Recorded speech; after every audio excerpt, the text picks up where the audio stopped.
Good morning, everyone. My name is Shireen Ahmad, and it's my pleasure to welcome you to the South Asia Institute in downtown Chicago and to our online series, SAI at Home. At the Institute, we celebrate the cultural heritage of South Asia and the diaspora through exhibitions, live programs, and educational initiatives. In the face of the lockdown, however, we've had to switch to online programs for much of the time. And if you've missed any of our earlier events, you can still access them through our website, www.saichicago.org. Today, as part of our SAI at Home series, we have the pleasure of bringing to you two well-known South Asian historians, Dr. Supriya Gandhi and Dr. Rajeev Kinra, in conversation about Dr. Gandhi's latest book, The Emperor Who Never Was, Dara Shukoh in Mughal India. And here it is. Today, to introduce you to our two speakers today, Dr. Supriya Gandhi is an assistant professor of religious studies at Yale University. Her interests include the religious and cultural history of the Mughal Empire, Islamic mysticism, the early modern and modern translation of Indic texts into Persian, modern Hindu thought, and secularism in South Asia. Dr. Rajeev Kinra is an associate professor of history at Northwestern University. And he's an expert on early modern South Asian history with a special interest in the literary, intellectual, religious, and political cultures of the Mughal and early British empires in India. His research draws on the linguistic traditions of the area to examine diverse modes of civility, tolerance, cosmopolitanism, and cultural modernity. In 2009, he published a very interesting paper in the Journal of Persianate Studies titled Infantilizing Baba Dara, the cultural memory of Dara Shukoh and the Mughal public sphere. Now, Dr. Gandhi's book is an illuminating portrayal of the Mughal Prince Dara Shukoh, who 350 years after his death is still being romanticized today. For many of you who are not familiar with the prince, he was the eldest son of the Mughal Emperor Shah Jahan, and he lost the throne and his head to his brother Aurangzeb in a battle of succession. A poet and a mystic, it's even been suggested that the history of South Asia might have been different if he, in fact, had won the throne instead of his brother Aurangzeb, who was a religious bigot. And with that now, I'd like to hand off to Rajeev and Supriya. Okay. Thank you, Shireen. Thank you so much for inviting me to do this. It's a great opportunity to have a conversation with an old friend and an old colleague. And thank you also to the South Asia Institute more generally. What you've done with it is incredible, and I look forward to visiting again, hopefully before the pandemic's over, but even after. It's a wonderful place, and I'm really glad that it's there in my old neighborhood. Now, let's talk about the book. Let me start by saying, Supriya, that I just want to commend you on what really is an incredible book. I studied this period. I spent a lot of time thinking about this period, and I learned a ton from this book. And I have to go back and reconsider some of my own thinking about Dara and some of the other characters that you deal with so fascinatingly in this book.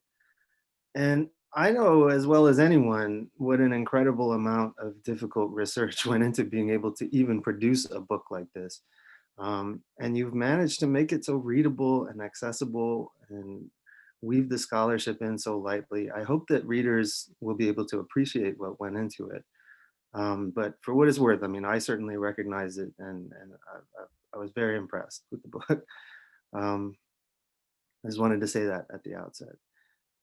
Now, my first question is sort of, and again, I'm taking the approach here of, for an audience outside of Mughal specialists who, don't think about these things all the time and don't know all these sources intimately.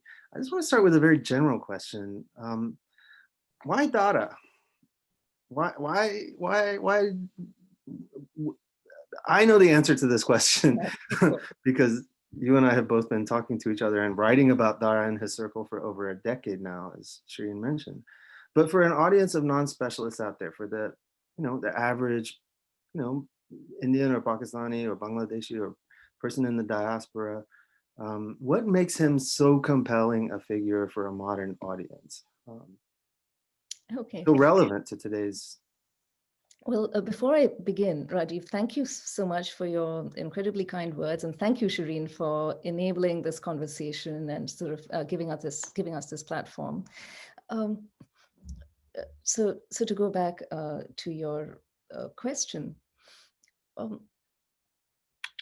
for a long time, I resisted Dara when I was in grad school. I was interested in sort of the same things, no doubt, Rajeev, that you were also interested in.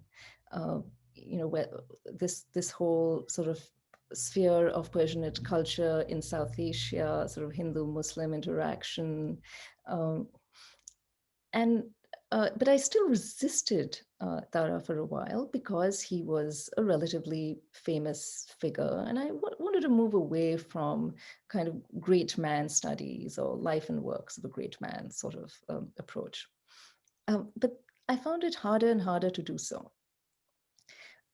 Because of the influence that Dara Shukoh had in the 17th century and later on, sort of diachronically.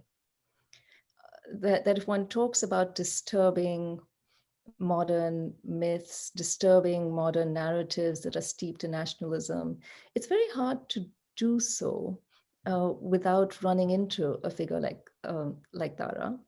Of course, his conflict with Aurangzeb and Aurangzeb's eventual success in the struggle for succession is seen as an origin myth of the subcontinent, something that's said to explain so many features of our present condition. So it wasn't easy for me to sort of completely avoid Dara. And then I found that, and this again is sort of right in the area of your own research, that there is such a constellation of figures who tend to be directly or indirectly associated with Dara Shukoh, whether it's Chandharban or Sarmat or Banwali Daswali. There's so many figures who play a part in this whole dialogue between Indic and Islamic traditions. So I thought I might as well go back to Dara. When I looked at the research that had been done on him, of course, unlike some of these other figures like Chandharban or Banwali Das and so on, there has been a fair amount of scholarship on Dara Shukoh, but I found that it either treated his works or it treated the political events of his life. It didn't put the two together. So what I wanted to do was to retell this story. It's funny you mentioned that. So I mean, I guess you have the Bikramajit Hasrat version and the Kanungo, the Kanungo version, and what you've done really is give those together. I mean, it's something I was gonna bring up later. The kind of the structure of the book, the way you lay out the narrative is really interesting to me. But before we talk about that, I did have another kind of general question just about your approach to this material, which has to do with your writing process, or maybe what I have in mind more is as you were writing, what you thought about your intended or imagined audience. I mean, obviously the book is published by Harvard University Press here in the United States. You had to keep in mind an American general audience, academic or otherwise.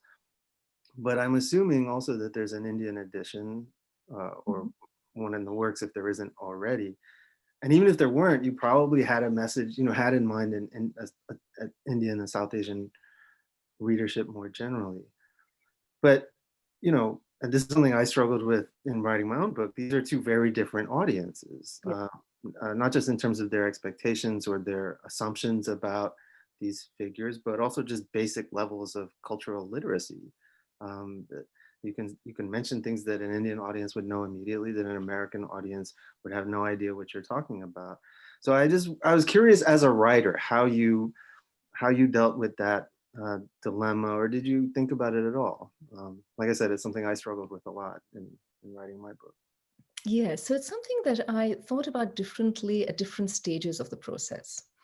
So when I started writing the book, it wasn't, I was quite clear that it wasn't just sort of a revision of my dissertation my dissertation looked at various sort of themes. It certainly didn't have a chronological or a narrative approach. It did do detailed studies of certain texts associated with Dara Shukoh so a lot of that work isn't in this book. But I was actually, for a brief period, free from having to think about academia in the United States, because I had actually moved back to India for a bit. And it was, the moving back was a bit of an experiment, and I was exploring long-term ways of staying on and teaching in India. And I initially had a contract with an Indian publisher. So my audience, my intended audience, was really an audience in India, because I knew that there was a market for books on Mughal India. Even books that are written for a very niche academic audience tend to circulate fairly widely in India. There's really a lot of interest, as I'm sure, no doubt, you've discovered also.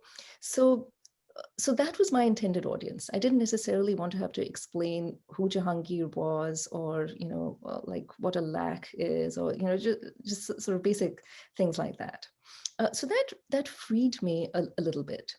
In that my own situation was precarious. I was seeking to transition away from American academia and kind of looking at options. And as you know, as an academic, nothing is really there is no sort of guarantee in terms of employment anywhere. But that freed me sort of mentally to not to have to think of a tenure committee or anyone like that reading the book. So my book was the sort of general college, educated reader of either college students or people who tended to read books written in English in India, of which there is a large number.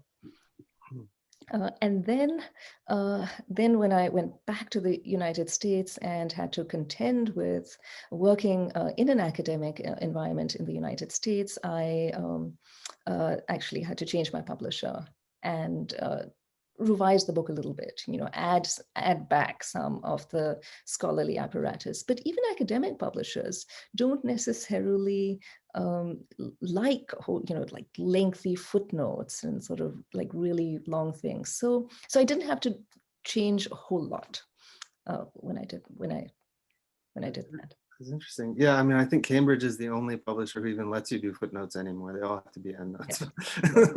But anyway, let's not get sidetracked by that. So we've talked about your writing process. Do you want to read a passage from the book for us? Yeah. Well, I do have some passages marked. Except, so I've marked passages that have to do somewhat with the sort of chronology of the book. One second. Well, let me read a couple of things that illustrate one aspect of my writing process, which was, because I was doing this as a piece of narrative history, as a biography, I also had to infer quite a bit. I had to make certain leaps and piece things together to reconstruct what was happening in Dara Shukoh's life and see how that aligned with the socio-political situation of the time. And one area in which I had to do that was Dara Shukoh's childhood. Now, we don't really, have his own writing about his childhood, but we can infer where he was and what he was doing from our knowledge of where his parents were. So this is a prince who, when he was born, he was the eldest son of a third son. There was no primogeniture. Succession was by no means guaranteed. So his fate was incredibly uncertain, even though when he was born, his father had all kinds of favors from his own father, from Dara Shukoh's grandfather, the Emperor Jahangir. And then when he was quite young, everything changed when his father went into active rebellion. So he spent a good deal of the formative years of his childhood as the son of a disgraced rebel prince, constantly fleeing Jahangir's armies. Yep. And then there's this period when he and his brother Aurangzeb are held hostage. And we know that later on, Shuja, his brother, gets reunited with his parents. So we can infer from what we know earlier about Shuja's life is that Shuja was adopted by Nur Jahan, who was his relative as well as his step-grandmother. So Dara and Aurangzeb are sent as hostages to Jahangir's court as a means of kind of negotiating a settlement between Dara's father and his grandfather, Jahangir. And during this time, there was a whole coup that was taking place where Jahangir and Nur Jahan were under the sway of this nobleman, Mahabat Khan. So this passage that I'm going to read is it's not particularly significant, in terms of writing or anything like that, but it illustrates, what I did to reconstruct the steps of these two young boys, because we do know from Jahangir's own journals and from his court chronicler Motammed Khan that the two boys met up with Jahangir, and it was at this point when Mahabat Khan's coup was still underway. So the imperial household was returning back from Kabul to Lahore. The boys met up with the camp along the way. Entering Jahangir's audience tent, the young princes thrice bowed low in the corniche, bringing their right hands to the ground and then to their foreheads before performing the ceremony of kissing the ground, the Zamin Bos. This elaborate set of obeisances had, since Akbar's reign, been reserved for the emperor. The boys must have been duly coached to perform it correctly, as even the slightest breach of etiquette was looked upon sternly. The chronicler Motammed Khan tells us that they then presented their tribute of 300,000 rupees in addition to the other gifts they brought in kind. So we get a sense that of the rather precarious situation that these boys are in. They are really the unwelcome guests, hostages of their grandparents. Their father and their mother are still traveling. Their own future is uncertain, in these sort of acts of rebellion. And they have to endure quite a stressful period when they're hostages, when it's by no means clear, even after Jahangir dies, that Shah Jahan will ascend the throne. And then all of a sudden, everything changes. Yeah, I mean, I think that's one of the things that the book does really well. I mean, from hindsight, of 19th, 20th century later, it all seems inevitable that Shah Jahan will come to the throne and build the Taj Mahal, and that his sons will, his eldest will be in the prime position of power and eventually they'll, Shah Jahan's sons will battle it out for the throne and Dara will lose, and that, changes history. But, from the perspective of the 1620s, it's all very precarious. There's no guarantee of anything, that any of these people will even survive the 1620s, much less make it to build the Taj and do all these other incredible things. So I think narratively, that's one of the things that your book really brings to life is, there's nothing inevitable about the way any of this will play out. And one could say also that, there was nothing inevitable about the War of Succession to succeed Shah Jahan. And that in turn means that, if it had gone the other way, things might have been different. A lot of the next couple of 300 years might have been very similar, played out very similarly. We have no way of knowing. But you mentioned a little while ago that one of the things that you sort of had tried to get away from Dara, because you didn't want to do this great man history, but then Dara sort of kept pulling you back because of his, he is a fascinating figure. But one of the things that you do really well in this book is to talk about the other people, and not even just the sort of eccentric people like Sarmad and Chandrapal that some of us have written about before, but just, even people at court, who I think most people, even people who are kind of, history buffs in India or elsewhere, don't really know a lot about their lives and their inner lives. Like, I learned a lot about Aurangzeb, for instance, and even Aurangzeb and some of the other people around court.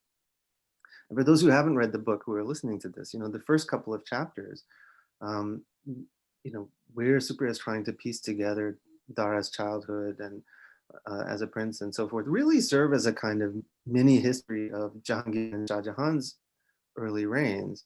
So you really kind of give us a nice backdrop of the entire court and the entire court experience. But within that, one of the things that I thought you also did really well in this book that most of us Mughal historians, including, I include myself in this, don't do well, which is to talk about the role of the royal women in the cultural and political life of the court. People like Jahanara, who was one of the princesses, Nadira Banu Begum, who was Dara's wife, not just as, sort of ladies of the harem and you're trying to recover their inner lives, as it were, but as actively intervening in the direction of the empire. Writing letters to Rajput nobles saying, get in line. I thought that was really striking and evocative about the power that these women had, not just within their family, but really to exert a certain amount of power out there in the world. I wonder if you could talk a little bit about that, and whether that was a point of emphasis for you, or something you were doing intentionally, or if it just happened in the course of just writing Dara's life. Thank you. Yes. So absolutely, this was something that I wanted to include. I felt that it was something that I had deliberately avoided in my dissertation, because you sort of, doing that kind of project, you don't want to intrude on anyone else's territory. So, I knew that like someone was writing a book on Nur Jahan, or someone, is doing something else, you sort of don't touch that. But I felt that for a narrative history, I certainly couldn't avoid talking about the women, and indeed, that was also part of what of my own attempts to decenter Dara Shukoh, in that he's not always the sole driver of anything. Now we learn a lot more about his sister Jahanara than we do his wife Nadira Banu, and that's partly because Jahanara has actually left us text. She's left us writing.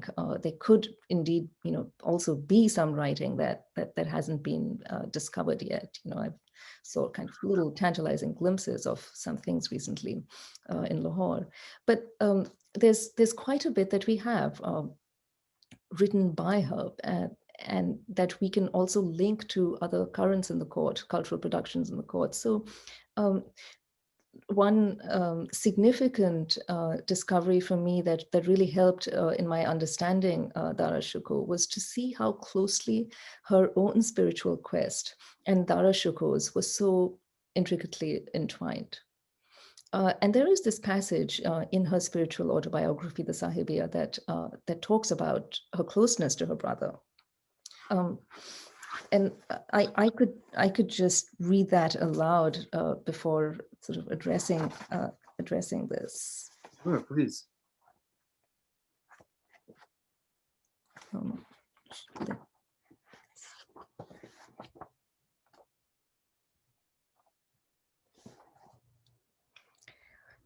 Yeah, so this is where she talks about her brother. For my brother Sultan Muhammad Dara Shukoh Qadri, victorious, powerful, Gnostic of secrets, master of spiritual experience and divine presence, the eye's light and light's vision, possessor of inner meaning and glorious deeds, heir to the inner and outer kingdom, felicitous God-seeker of high dignity and exalted rank, may God increase his shadow's glory and ease his deeds. I have and have had the utmost personal love, the highest notional affection, perfect religious and worldly accord, and a unity of form and meaning. We are both one spirit blown into two forms, one soul come forth in two bodies. As my brother, the perfect Gnostic, has acquired complete benefit from knowledge of spiritual mysteries and ineffable fortune from divine truths, he has always conveyed to me truth-pointing utterances and described the spiritual states and stages of the great ones, the sheikhs and the friends of God, may their secrets be sanctified. So this is, of course, very self-effacing. She is talking about, how wonderful her brother is in helping her traverse this spiritual path.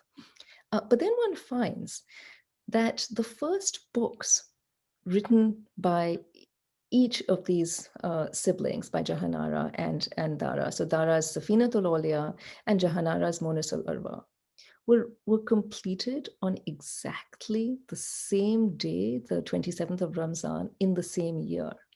And what we learn later from Jahanara's spiritual autobiography that looks back upon this period is that the two were, of course, they were constantly traveling together. There were short periods when they were apart, but otherwise they were always with Shah Jahan. They were in his entourage. They were constantly traveling and no doubt exchanging and sharing books and working on their compilations of Sufi biographies together. So, again, that was a key insight into just how closely entwined their own spiritual pursuits were and how they must have informed each other. And then there are so many other roles that Jahanara plays, because there are many letters that she, not her own letters, but letters that her brother Aurangzeb writes to her that are preserved. And Aurangzeb's letters do get preserved because he later became emperor. But they, and in reading them, you don't think that they couldn't have necessarily just been made up, because they don't serve any particular purpose. It's Aurangzeb who's traversing a particular path, and he's describing the scenery to her because he thinks that she would like it, or apologizing for not replying to all her letters, or thanking her for sending murabba from the imperial household. Or the right astrological time, the auspicious time for him to meet his father. So we really get a sense of her influential role in maintaining these networks and relationships. Yeah, absolutely. I mean, she was in the middle of all of it, and usually, played the role of mediator to the extent that one could between these competing brothers and their father. You read that passage from, that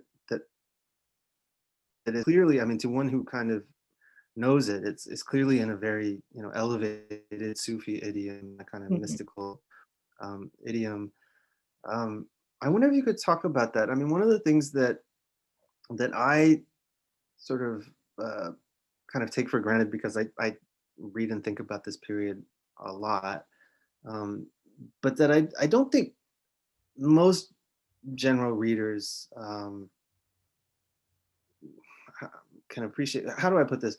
I think a lot of people just assume that there are these stark divisions between Sunni and Shia, and that there's the ulama on one side and Sufis on the other side. And those who know a little bit even about, say, different Sufi orders in India, will assume that the Qadris and the Naqshbandis are completely separate. Right. And this, has all kinds of implications for how people think about the politics of the period and religion and politics during the period, attitudes toward Hinduism, which we'll come to that later. But just one of the things that I really like about the book is that you kind of demolish all those easy binaries and show really vividly that the kind of what we assume in modern times to be the boundaries between these different sectarian identities were much more porous and fluid and evolving, you know, over time. I wonder if you could talk about that and a little bit about, you know, the role that this kind of Sufi sensibility, this mystical sensibility, played in Mughal politics, because I think that too is something that, you know, I think most readers today wouldn't necessarily realize. Yes, absolutely. Uh, you know, if one watches the film Jodha Akbar, or, you know, perhaps other Bollywood movies on the Mughals, you have the ulema who are wearing black cloaks and they're very bigoted and sort of extreme. And then you have the Sufis who are kind of whirling around and, you I know, hate that scene. yeah, but I think, you know, so that's a really vivid example of this stark division that that people posit today. Um, and of course, the reality is far more complex. And I think that, so the division isn't necessarily between Sufis and ulama. It's the different points of emphasis between these figures. Now, you know, it isn't. Now, it certainly is true that Sufis, um, even earlier, have always drawn certain boundaries or distinctions between themselves. You know, the Ahle Dil, the people of the heart, versus the Ahle Zahir. And the Ahle Zahir could be those who are also self-proclaimed Sufis, or, you know, who've taken initiation in a particular Sufi order. So, so there's some reason for this. And Dara Shukoh also is definitely, he makes a distinction between those who understand the esoteric secrets that he is imparting, or and others. So it's not as though, you know, there was not conflict and kind of a sort of competition for you know, for sort of spiritual sort of territory at this point. But it wasn't along the stark divisions of kind of legalistic ulama and Sufis. You know, of course, an alim could be so many things.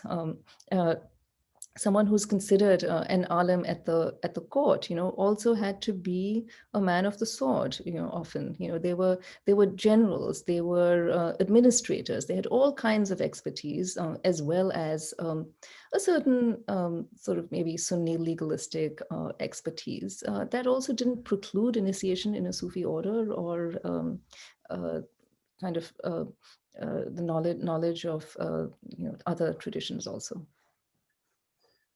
Yeah.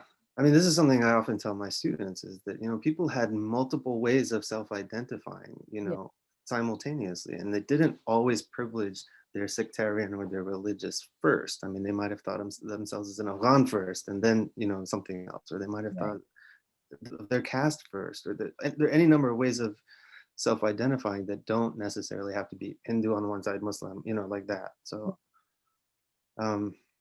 but speaking of Hindus and Muslims, I mean, that's another part of this story, right? I mean, famously, you know, Dara is always seen as the, you know, the liberal brother who is open and tolerant toward Hinduism. Aurangzeb is the bigot who, you know, wants to smash everything. But I think one of the things that comes out in your work is that, you know, even Dara is, you know, his ideas about religion are evolving and over the course of time. And you know, there's a lot of nuance on both sides, actually, that often gets lost in the modern conversations. But you have a really nice chapter about Dara's translation of the Upanishads, and of course, this is a really important text, not just for, you know, the religious or spiritual purposes, because as you point out in the book, the modern intellectual history of that translation. The way it filters into European thought via Dara's Persian translation, and becomes very consequential in 19th century European intellectual history. I wanted to mention, you know, you in the conclusion, you make a really interesting comment about this translation of the Upanishads and its later legacy. in modern intellectual history. So you make this really interesting comment in passing. A seemingly incongruous twist of fate. In a seemingly incongruous twist of fate, the religious wanderings of a 17th century Muslim prince, that is Dara, fed currents that would eventually shape modern Hinduism. I wonder if you could elaborate on this point, because I know exactly what you're talking about, and it's one of the great ironies of modern South Asian history. But I think there are very few Indians and even many scholars of South Asia who appreciate the degree to which our modern conceptions of Hinduism have been mediated by a kind of Mughal Persian sensibility. Actually, that's the topic of the book that I'm writing now. Okay, see? Well, now you've preempted my last question, which was going to be, what are you working on now? No, but I can definitely speak more sort of to this. Should I read the passage where I kind of imaginatively reconstruct his translation of the Upanishads, and then I'll sort of talk about that and segue. Sure. So let me just pull that up. Okay, so this is another scene where I did have to use certain imaginative and interpretive, steps in order to reconstruct this scene. But I think I do have a fair bit of evidence to support this. So this is at the pinnacle of Dara Shukoh's engagement with Indic thought. He's spent some years in Shah Jahanabad. He's really ruling very closely at his father's side. He's also making overtures to Rajputs. He's composed the Majmul Bahrain, this kind of comparative study of Indic and Islamic thought. He's dabbled in a whole range of texts and genres. He's read a little bit of Vaishnava stuff, in terms of he's read the Bhagavad Purana. We can see that in the Majmul Bahrain. We can see that there's quite a bit of Vaishnava influence there. He's also leaning towards Vedanta, kind of non-dualistic Vedanta philosophy. And he's gotten a number of Indic texts translated, but he's not satisfied with any of them. But then once he seizes upon the Upanishads, for him, this is the key. This is the key to understanding the Kitab Maknoon, to understanding the hidden book that is mentioned in the Quran. So the Upanishads are the key to unlocking the Quran's secrets. And he's already had good relations with Pandit Kavindracharya Saraswati, and he gets, probably with his help, a group of Sanskrit-knowing Brahmin Pandits from Benares to come to Delhi and carry out this project. So to carry out his ambitious project, Dara Shukoh summoned to Shah Jahanabad a group of Sanskrit scholars from Benares. For 6 months, he worked with them at his mansion near the Yamuna River's Nigambodh Ghat, perhaps in the second building now known as his library. If we add just a dash of imagination to the details in Dara's own account, we might picture the following scene. The Benares Pandits assemble on the floor of a hall. Piled amongst them are various long oblong bundles of Sanskrit manuscripts, written on palm leaves. Approximately 50 Upanishads are eventually selected for translation, or perhaps 52, mirroring the number of letters in the Nagri alphabet. The prince inaugurates the proceedings by performing an augury with the Quran. He opens up the holy book at random and finds this verse, Alif, Lam, Mim, Sad. It is a scripture that is revealed unto you, so let there be no misgiving in your heart from it, that you may warn by it, a reminder unto believers. Commentators on the Quran believe that these words, prefaced by the mysterious letters that begin some of the Quran surahs, were addressed to the Prophet Muhammad, instructing him not to have any fear or doubt about the divine revelation. It is a felicitous time to start. A Pandit reads out a Sanskrit passage, and another gives its meaning in Hindavi. They communicated in Hindavi, we gather, but the Sanskrit words mentioned in Dara's translation are given in their vernacular forms. Frequently, the Pandits refer to commentaries if they are available, like those on the 12 major Upanishads attributed to the famous 8th century philosopher Shankara. From time to time, Dara Shukoh interjects with a question. A secretary helps the prince record the proceedings under his watchful scrutiny, as it happened during Dara's dialogues with Baba Lal. In the course of these exchanges, the Sanskrit verses eventually transform into rough Persian prose, which is refined over time. The prince and the pandits work through the chilly winter and the searing summer until the beginning of the monsoon. After 6 months, the voluminous collection is complete. It is the middle of the summer and the Islamic month of Ramzan is nearing its end. Just as with his first 2 books, Dara finished this work as the holy month of fasting drew to a close. So this is, again, the last work that Dara Shukoh composes before his father falls ill, and then we have the whole struggle for succession in which he does not prevail and is killed. So this is the last thing that we sort of remember him by. And so in doing this, Dara Shukoh made a number of important and influential moves. For one, and this is a question that I've had as I've researched this.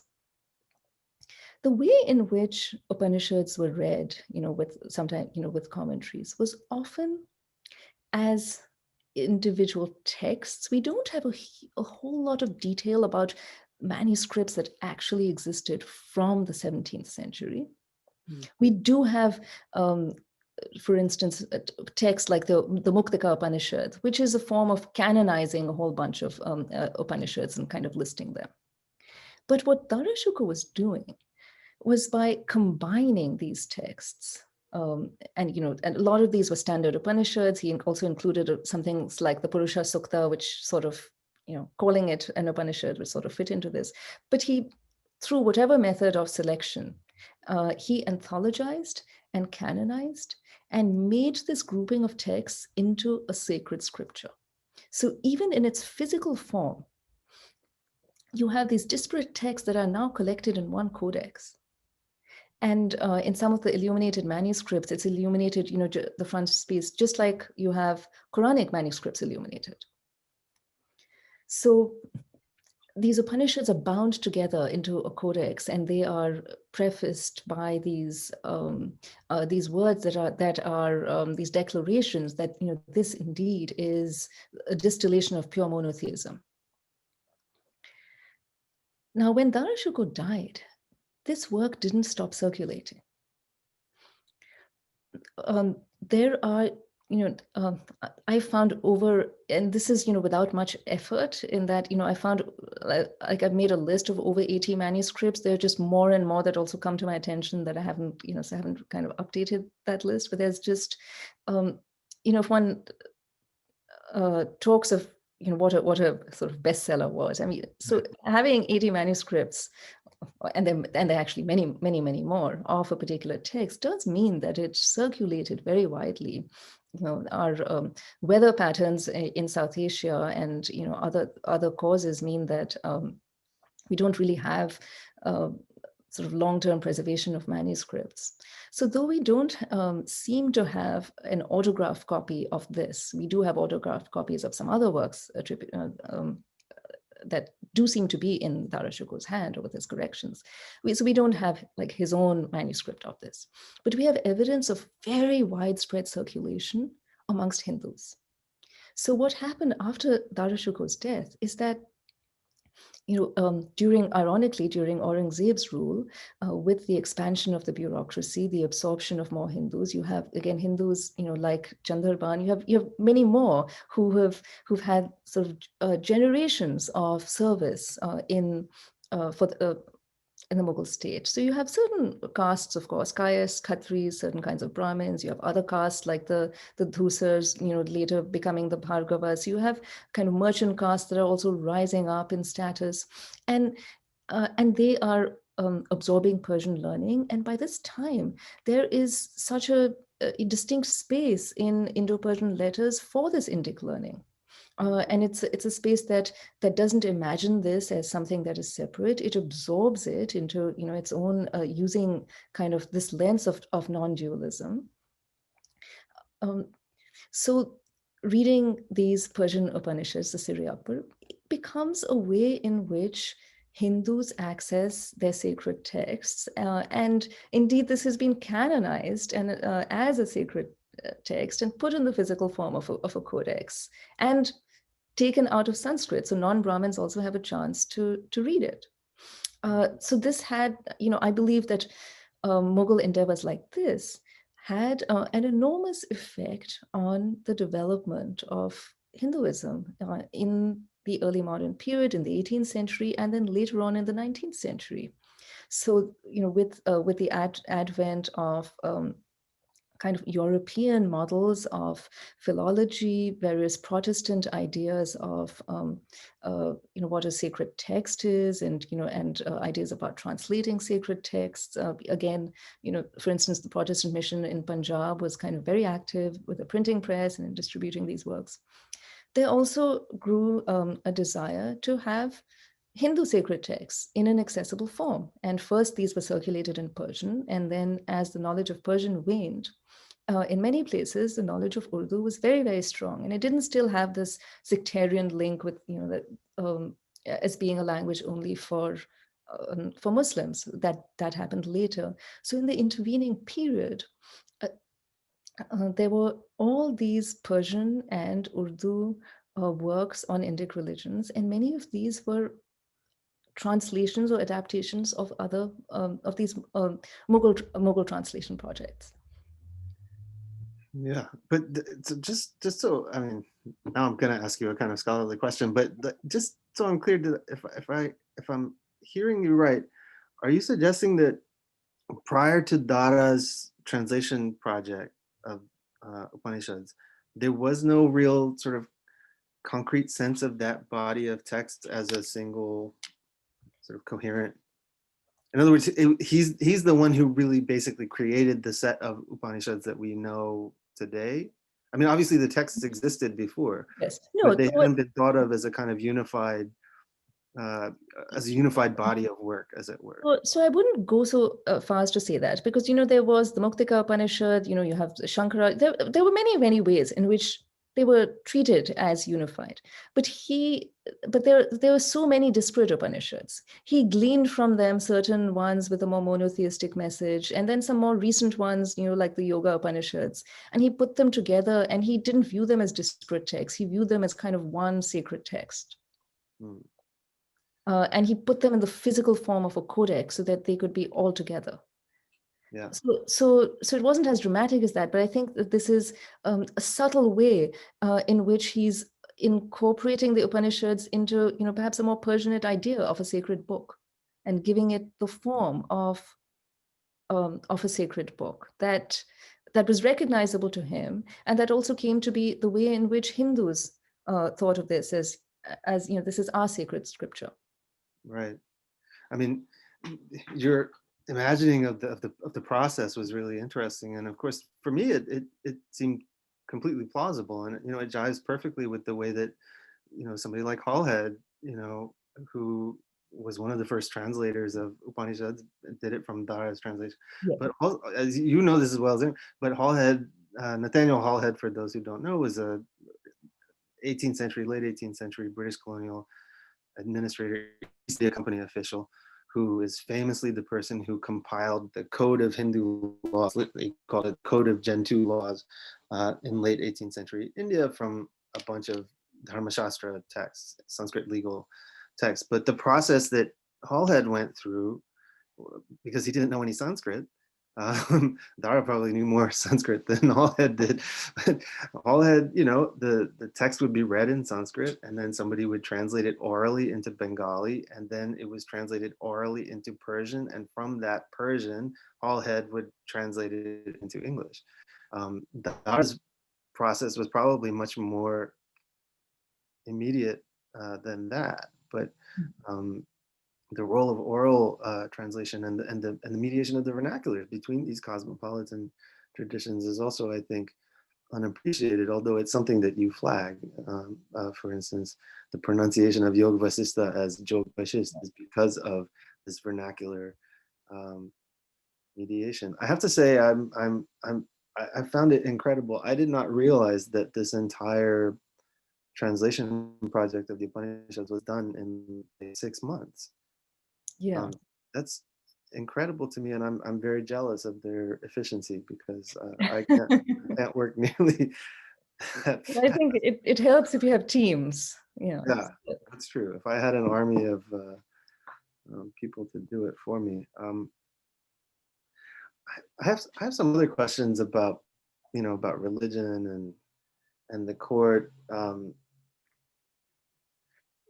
I guess one question I want to ask you is, in over the course of writing this book, what is the thing that what is something that surprised even you about Dara? What was something that you were kind of surprised to discover that you didn't know before, but over the course of writing the book, thought, wow, that's incredible.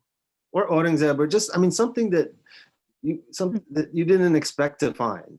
Sometimes we go into a project like this, we kind of know the terrain and we know what we want to say, but sometimes we find things that just blow our minds. I'm curious if anything like that happened over the course of writing this book. Yeah, well, in my case, I think it wasn't so much surprising, but I didn't realize that I would find so many details about the importance of the occult, for instance, Mm. uh, and the intellectual production at at the court, at Shah Jahan's court, at the Mughal court in general, uh, that would inform Dara Shukoh's own work and own project. Mm. So for instance, if he's talking about, the heir-apparent or the Sirul Asrar, then we have to think about like this whole hermetic tradition, that associated with that. Yeah. Huh. Very interesting. Um,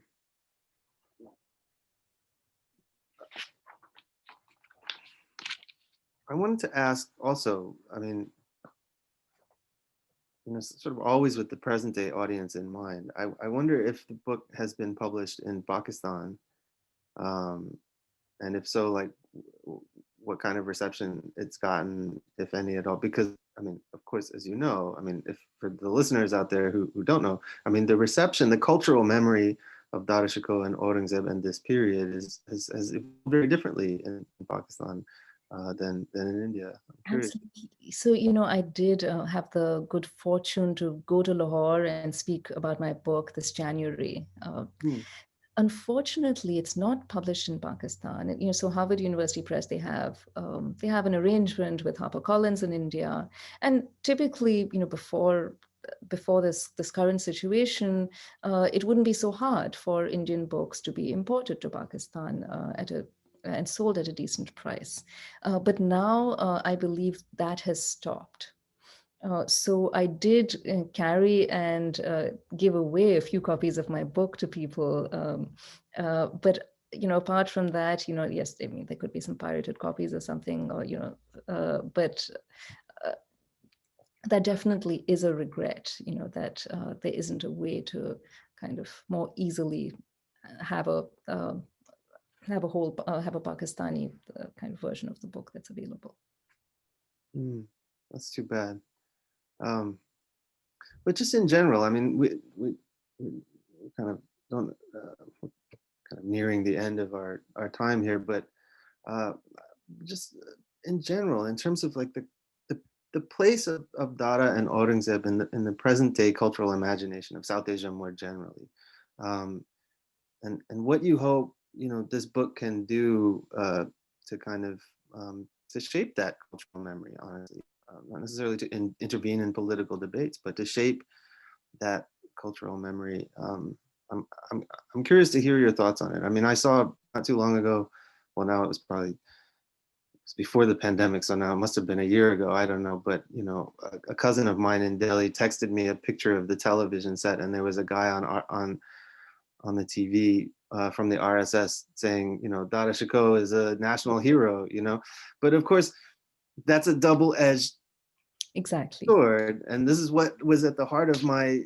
that article that Shireen mentioned that I wrote so many years ago, is that if you selectively remember Dara as a hero, then it damns everyone else by default, and I was trying to write against that very consciously.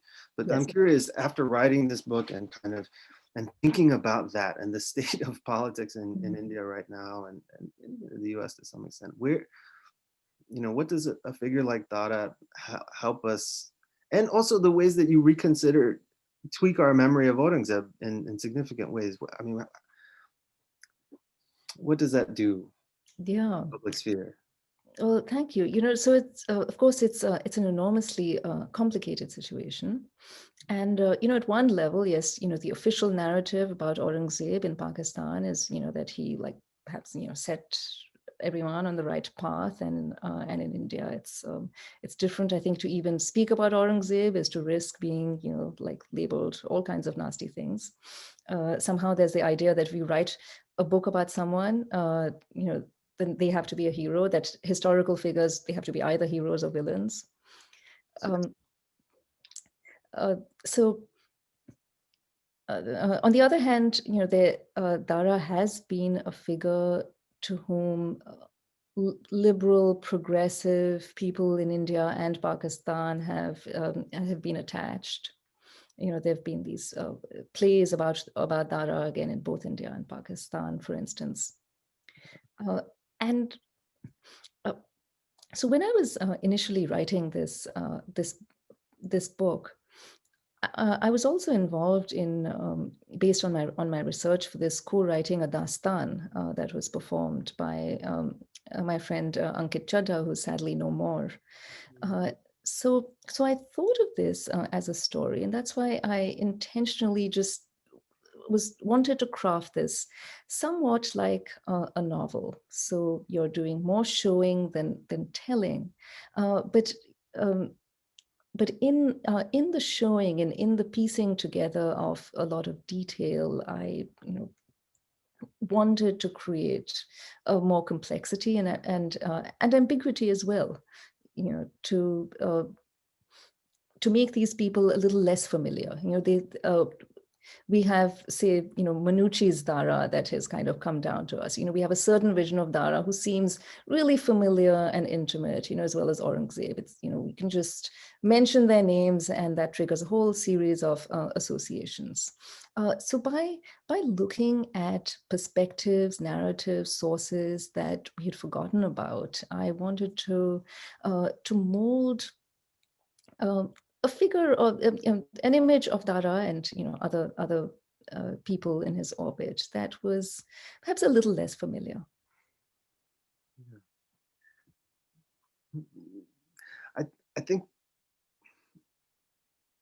think sometimes that's exactly what we need to do, because I think there's a sort of earlier generations of historians were trained to write as though they're determining the facts and this is what happened.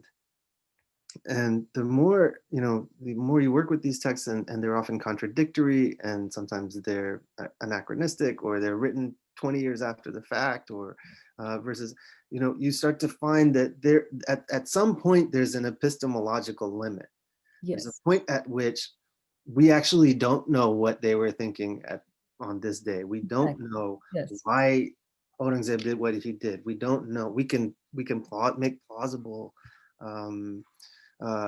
theories about it, and we can lay out what the available evidence is. I mean, that's something that I think earlier generations of historians didn't do, and it had a way of in turn sort of hardening the images of these people in ways that now it's up to the likes of you and the rest of us to kind of undo a little. And I think that's exactly the right approach to take, to unsettle, to defamiliarize these people in ways that are productive, not in a way to make them strange, but in a way that is productive. I do want to ask you though a little about this new project and what's next for you, what you're working on. Yeah, thank you. So this new project is connected to my project on Dara, of course, but it looks at a different range of materials. It stems from my work on Dara because when I was looking at the circulation of Dara's writings, I was intrigued to find that Dara's writings did circulate either in the original form as manuscripts or through print well into the 19th century, even as late as the early 20th century. And I was wondering who was reading these books. And then of course, Persian is, as we know, is the first language that East India Company officials learned when they came to India to rule. So Persian is like this epistemic bridge between the Mughal period and the colonial period. Yep. And one of the most fraught questions about this period is, how, we know that things change, but like, how deep was this rupture? And of course, it's an unending question, and those who study the pre-colonial can see traces of various trends and phenomena, etc., in that period. And those who study a more modern period tend to attribute everything to colonialism. But this intellectual and sort of cultural sphere of Persian is a good opportunity to see, what changed and how things changed. And of course, I do think colonialism was incredibly destabilizing, and there was a kind of new patronage. There was still new forms of knowledge that were being produced. There was a link with the past, but it's instructive to see how this changed. So if one looks at the history of modern Hinduism through an archive of Persian and Urdu sources, because I think it gives us a really interesting perspective, and one that is written out of modern histories today, precisely because we associate language with religion in a way that doesn't really work with the way things were. That was a great conversation, and I really appreciate both of you taking the time to do this with us. Rajeev, great locutor. I think you have helped to pull out from Supriya so many details that make this book just even more interesting. I think we're going to have a lot of folks, let me put this book up there again, pick up this book during this pandemic, when I think it's going to be one of the books that helps us get through this difficult time.